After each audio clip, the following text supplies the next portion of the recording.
ગિરનારમાં એકનું ઘર તોડી પાડ્યું તો એક માણસ આપણે હું એનું નામ આનંદભાઈ પટેલ એ હમણાં હાલમાં ધારાસભ્ય કદાચ રહેલો છે તો એ ત્યાં આવ્યો નલસે જલમાં તો શું કહેવાય સાહેબ, એક દિવસ આવે ને મોટર ચાલુ કરીને બૈરાને ઉભા રાખે ફોટા પાડે ને બીજા દિવસથી પણ ધવલભાઈ ને તો ઓળખતો નથી પણ આનંદ પટેલ અમારા બાજુ આવતો છે અને એને ઓળખે છે.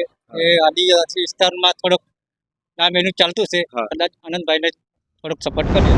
હું છું કપરાડા અને કપરાડા વલસાડ જિલ્લાનું છેલ્લું અને છેવાડાનો તાલુકો છે અને મારી ચાય ઉપર ચર્ચા અને લોકસભા 2024નો ચૂંટણીનો ઓટલો કપરાડા આવી પહોંચ્યો છે મારી ટીમ. અને હું અત્યારે જે જગ્યાએ ઊભો છું ત્યાં પિકઅપ સ્ટેન્ડ છે, બસ સ્ટેન્ડ છે અને મારી સાથે અહીંના આજની યુવા પેઢી એટલે કે યુવાનો છે. આપણે યુવાનો સાથે વાત કરવાની કોશિશ કરીશું. યુવાનો આજની ચૂંટણી માટે શું વિચારે છે, અત્યારે લોકસભાની ચૂંટણી છે એના માટે શું વિચારે છે એ યુવાનો સાથે ચર્ચા કરીશું.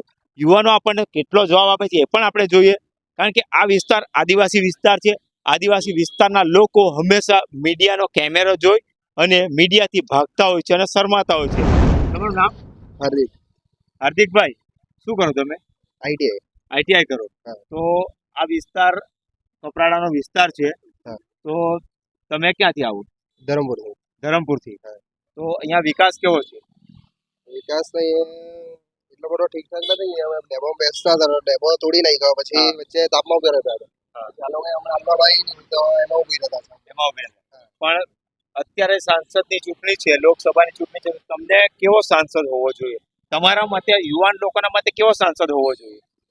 જે આવે તે, પણ કામ જરાક થવું જોઈએ. કામ થવું જોઈએ. મારે આવવા જવાની થોડી તકલીફ રહી, બાકી બસ મતલબમાં ટાઈમસર આવે ને અહીંયા વિદ્યાર્થીઓને બધા રહી તો ઘણી બસો રહી તો ટાઈમ ટુ ટાઈમ પહોંચી જાય ને તો એમ ઊભી રહીને જવું પડે. આપણે સ્ટુડન્ટો સાથે વાત કરી, એમાં એ લોકોએ કીધી એમની જે બસની સમસ્યા એના માટે આપણે વાત કરી. અહીંયા એક રસવાળા કાકા છે, આપણે એમની સાથે પણ વાત કરવાની કોશિશ કરીશું કે એ શું જણાવે છે. તમારું નામ કાકા? સુરેશભાઈ એમ ગાયકવાડ. ક્યાંના છો તમે? કપરાડાના છો. કેટલા વર્ષથી ધંધો કરો? અમે 30-35 વર્ષથી ધંધો. 30-35 વર્ષ. તો ત્યારનું કપરાડા અને અત્યારનું કપરાડામાં કેટલો ફરક છે? આગળ જે કપરાડા જે અહીંયા દુકાનો હતી બધી તોડી નાખી, અત્યારે બિલ્ડિંગો બનાવી. એના પાછળ અત્યારે જોઈએ તો અહીંયા આપણે ડેપોની સામે વચ્ચે દુકાન હતી, બરાબર? એ તોડીને અત્યારે મારે રોડ પર આવવા પડ્યું. એને પછાડી સરકારનો શું ઉદ્દેશ છે? એટલે તમારી દુકાન પહેલા ક્યાં હતી? આગળ હતી. બિલ્ડર લોકોએ દુકાન તોડીને મારે રોડ પાસે આવવું પડ્યું. એનો મતલબ મિનિંગ શું છે? બિલ્ડર સ્થાનિક છે કે બિલ્ડર બહારના બિલ્ડર છે. બિલ્ડર બહારના છે. એટલે તમારું કેવું કે એક છે કે સરકાર વિકાસ કરે છે, પણ વિકાસની સાથે આવા તમારા જેવા ગરીબ રોજીરોટી મેળવતા એ લોકોને બેઘર કરે છે, એ લોકોને રોજીરોટીથી વંચિત કરે છે. એ જ મતલબ થયો, બરાબર? તમારા કેટલા 35 વર્ષથી તમે અહીંયા રસનું કોલું આ ચલાવો. તમારું કેટલા લોકોનું પરિવાર આના ઉપર નભે છે? મારા કુટુંબનો 6 પરિવાર, 6 જણના. એના ઉપર જ તમારો આખું પરિવાર નભે છે. પછી ચોમાસાના ટાઈમે શું કરો તમે? ચોમાસાના સમયે અમારે ખેતી કરીએ. બસ ખેતી કરો છો. ખેતી અને આ રસનું કોલું ચલાવો છે, એના ઉપર તમારો 6 જણનું પરિવાર આખું નભે છે. તો તમે અત્યારે જે સાંસદની ચૂંટણી છે એના માટે તમારા મતે કેવો સાંસદ હોવો જોઈએ? અત્યારે મારા હિસાબથી જો કપરાડાનો વિકાસ કરવો હોય તો અમારી જે રોજગારીની સમસ્યા છે એનું નિરાકરણ લાવે એવો સાંસદ જોઈએ.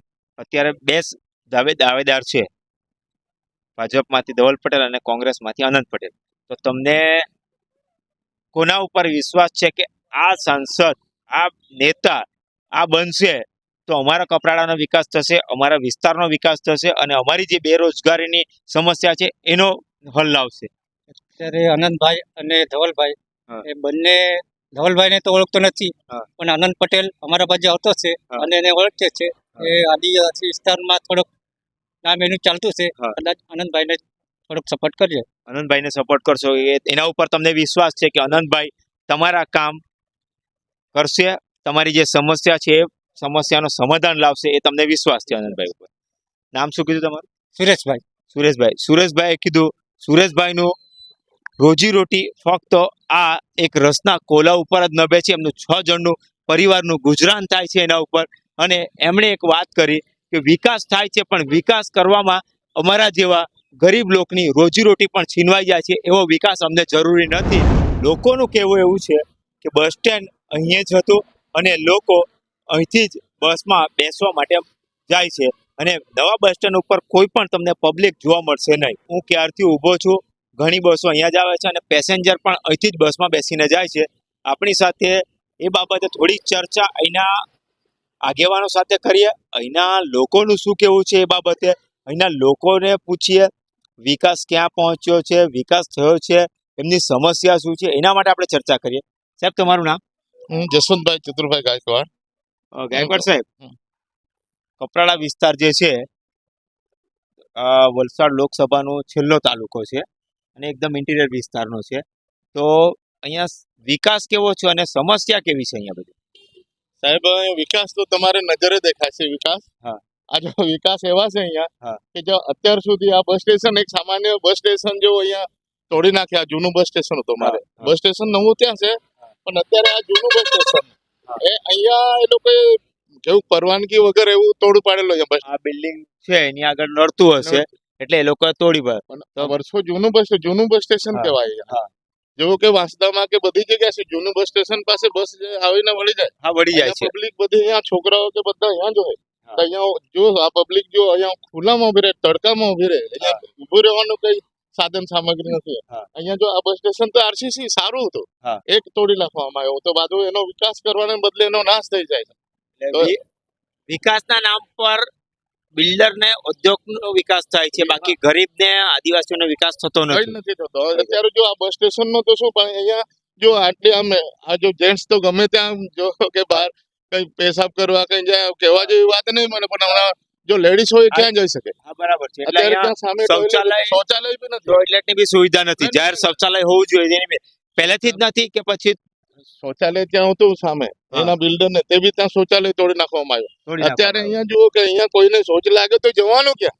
સામે બિલ્ડિંગ એ લોકો ત્યાં બીવડાવે. હા. અને અહીંથી આ જો અહીંયા જતા કોઈ તો આમ પેલા અંદર એમ જ મૂતરી પડે એ પોઝિશન છે. હા. તો અત્યારે એનામાં આ વિકાસ ક્યાં દેખાય? જો કોઈ બી પક્ષ હોય પક્ષના હાથે લેવા દેવા નહીં. હા. પણ અત્યારે અહીંયા જે સુવિધા જોઈએ એ બિલકુલ નથી.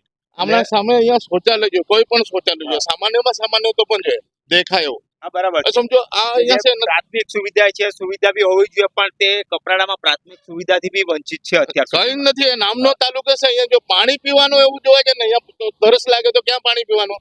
અહીંયા જુઓ ગમે ત્યાં તપાસ કરો, કોઈ ચકલી બી દેખાય, માટલું નાનું સરખું દેખાય નહીં. કોઈ અહીંયા દેખો, અહીંયા બસ સ્ટેશન જોવા જાય ને અહીંયા તો અહીંયા એક પેલું બસ બેસાડવા ડાંગમાં જાય ને બધે એમાં ખુરશીઓ બધી પેલી ચૂનાની એવું બી કઈ નથી. બાકડા મૂકવાના હોય એ બાકડાની જેવી સુવિધા, એટલે મતલબ પ્રાથમિક સુવિધા પણ અહીંથી વંચિત છે. કઈ જ નથી. કઈ જ નથી. હા, જયારે આમ હમણાં ત્યાં ઇલેક્શન નો માહોલ છે તો વોટ ની ચર્ચા કરવા નીકળી પડે. નેતા આવ્યા કે નહીં પૂછવા માટે તમને? કોણ આવે? કઈ નહીં. અહીંયા બિલ્ડિંગ જોઈને નાહી જાય કે શું થાય તે ખબર નથી. કોઈ આવતું નથી અહીંયા. કોઈ આવતું નથી. કોઈ જ નથી. કોઈ નેતા જ આવતા નથી. નથી આવે આગલા સાંસદ સભ્ય આવ્યા? કોઈ નથી અહીંયા. કોઈ આટલું અમારા 63 દુકાનો તોડી નાખ્યા અત્યાર સુધી કોઈ પૂછવા બી નથી આવ્યો. ગામનો સરપંચ પણ નથી પૂછવા આવેલો. સરપંચ પણ નથી. નથી. સુવિધા એકી પાણી માટે દૂર પણ પાણી પીવાની સુવિધા પણ હમણાં અમે તકલીફ છે. ને નળ સે જલ યોજના ને આવી બધી આ વિસ્તારમાં ખરી છે. આમ ગામડામાં મળે પાણી થોડું ઘણું, એવું નથી નહીં મળતું એવું નથી, મળે. નલ સે જલમાં તો શું કહેવાય સાહેબ? એક દિવસ આવે ને મોટર ચાલુ કરીને બૈરાને ઉભા રાખે, ફોટા પાડે અને બીજા દિવસથી બંધ થઈ જાય. એટલે ફક્ત એમના બિલ પાસ કરાવવા માટે જ નળ સે જલ યોજના ચકલીમાં પાણી આવે. પાણી આવે તો બેને કે અહીંયા પાણી જોવાનું આવે કે નહીં, ત્યાં ઉભા રહે. ઉભા રહ્યા એટલે પછી કે ઉભા રહ્યો જરાક એમ કરીને ફોટા પાડે. ફોટા પાડે લઈ જાય, બીજા દિવસથી બંધ. કેટલા અત્યાર સુધી એક દિવસ છોડેલો આખા વર્ષમાં, એક જ દિવસ ખાલી. એક જ દિવસ પાણી હા, આવે. એક દિવસ નળ સે જલ યોજના પછી આવાસ યોજના એ કેવી છે તમારા વિસ્તાર? એ તો અમારા વિસ્તારમાં તો હમણાં તમને મેં આવું કે જાતે પોતે તમે ત્યાં આવો અને જોઈ શું સમસ્યા તે એટલે પછી તમને બતાવું મેં. એવું છે. હા, અને અહીંયા હમણાં કોઈ માણસો અમે બીજા ગામથી અહીંયા આવે તો પાણી શોધવા માટે વેચાતું પાણી દુકાનમાં જઈને પીવા પડે. આ ભાઈ તો કમસે કમ આટલો તાલુકો કપરાડા તાલુકો છે તો પાણી તો કમસે કમ રહેવું જોઈએ એમ. ટૂંકમાં વાત કરીએ તો કપરાડા તાલુકામાં પ્રાથમિક સુવિધાથી પણ વંચિત છે એવું લાગે છે અને લોકોની સમસ્યા એ જ છે. અને નલ સે જલ યોજના, આવાસ યોજના માટે જ્યારે આપણે વાત કરી છે ત્યારે એમનું એ જ કહેવું છે કે તમે ગ્રાઉન્ડ લેવલ ઉપર આવીને તમે તમારી જાતે જોવ, તમારા કેમેરા દ્વારા તમે જોવ તો તમને ખબર પડશે કે આ યોજના હોસ્પિટલમાં હાલની તબક્કામાં પાણી તળાવમાંથી આવશે, ગંદુ પાણી. તો ત્યાં જો કે અત્યારે ઇલેક્શનનો માહોલ છે એકાદ બધું, એના લીધે અમે નથી જતા, પણ કમસે કમ કોઈ બી નેતા લોકોને અહીંયા આવવાની જરૂર છે. અહીંયા તો સમજો અહીંયા તાલુકા વિકાસ અધિકારી, મામલતદાર સાહેબ છે, આ બધી ઓફિસો અહીંયા છે. અહીંયા કોઈ વાર કલેક્ટર સાહેબ બી આવે, પણ એમને સમજો કે અહીંયા દવાખાનામાં એટલી સુવિધા નથી કે પાણીની કોઈ સુવિધા કરી શકે. અત્યારે ગંદુ પાણી ત્યાં વાપરવા મજબૂર છે ડોક્ટર લોકો. અત્યારે લોકસભાની ચૂંટણી છે તો તમે તમારા વિસ્તારમાં કેવા સાંસદ માટે આગામી ચૂંટણી માટે કહેશો? અમે આગામી ચૂંટણી માટે કે જેવા આવા કોઈ જે અહીંયા અગવડ છે હા. એને સુધારવા વાળા માણસો હોવા જોઈએ. હા. એના પર નજર રાખવા વાળા માણસ છે કે જે અહીંયા જે એટલી બધી સુવિધાઓ નથી એ હા. સુવિધા પૂરી પાડવા વાળો માણસ છે. કોઈ બી હોય, કોઈ બી પક્ષનો હોય, પણ એના પર નજર રાખવા હર હંમેશા આવીને ઉભો રહે એવો માણસ જોઈએ આપણો. તમને કેવો છે? અમને એ ભાઈ વાત કરી એ બરાબર છે. જે આદિવાસીની જે સંસ્કૃતિનો વિનાશ કરવા વાળો નેતો અમને નથી જોઈતો. જે આપણા આદિવાસી માટે દાખલા તરીકે ગિરનારમાં એકનું ઘર તોડી પાડ્યું, તો એક માણસ આપણે, હું એનું નામ આનંદભાઈ પટેલ, એ હમણાં હાલમાં ધારાસભ્ય કદાચ રહેલો છે, તો એ ત્યાં આવ્યો ને એનું સુવિધા એને પૂરી પાડી, એનું ઘર બનાવ્યા, પણ એની તકલીફ શું છે એને સમજી ગયું એને. એટલે ને બીજી ઘણા તકલીફ, એક જગ્યાએ આપણા વડવંટ કે હું એક ગામ છે ત્યાં એને એક આદિવાસી માણસના કલમ તોડ્યા, તો ત્યાં એ જઈને લડ્યો અમારા ગરીબ આદિવાસીના માટે, એ માટે લડી અને એને પણ સહાયતા મળી. અને તેવા જ અમારા આદિવાસીના મિત્રોને આપણે ગોયમામાં કેટલી દુકાનો તોડી, ત્યાં પણ એ અમારા સમસ્યાનો ઉકેલ કરવા માટે ત્યાં આવ્યા અને અમારા માટે એ લડ્યા ને કેટલા એના ધક્કામુક્કી કર્યા. પોલીસે લોકોએ પણ એને કેટલા તકલીફ પહોંચાડી, પણ છતાં પણ અમારા માટે એ ભૂખે પેટે આટલા, એનું તો આ કપરાણમાં નથી લાગતું, એ ધારાસભ્ય આપણે વાંચતા ન હતા, પણ એ ખુદ આદિવાસીનો માણસ છે. એટલે અમારો વિચારને એ એટલે દૂરથી અમારી સમસ્યા હલ કરવા માટે આવ્યા, તો અમે તો એને જ વોટ આપીએ. એટલે આ લોકસભાની ચૂંટણીમાં તમે એને સહકાર આપી. કાકા તમે? બરાબર છે કે જે વ્યક્તિ જે કામના લાયક રહે એ વ્યક્તિને આગળ પડતો આપણે મૂકી શકાય એવા વ્યક્તિને આપણે પસંદ કરીએ. આપણે અહીંના લોકોના મત જાણ્યા અને એમણે જણાવ્યું, જેમ રામાબાઈએ કીધું તેમ, કે અમારો સાંસદ જે વિસ્તાર ન હોવા છતાં પણ આદિવાસીઓના સમસ્યા સમજી અને પોતે એમના માટે લડાઈ લડે છે, એવા સાંસદને અમે સાથ આપશું. હું છું સન ઓફ આદિવાસી, જી દેશી ન્યૂઝ.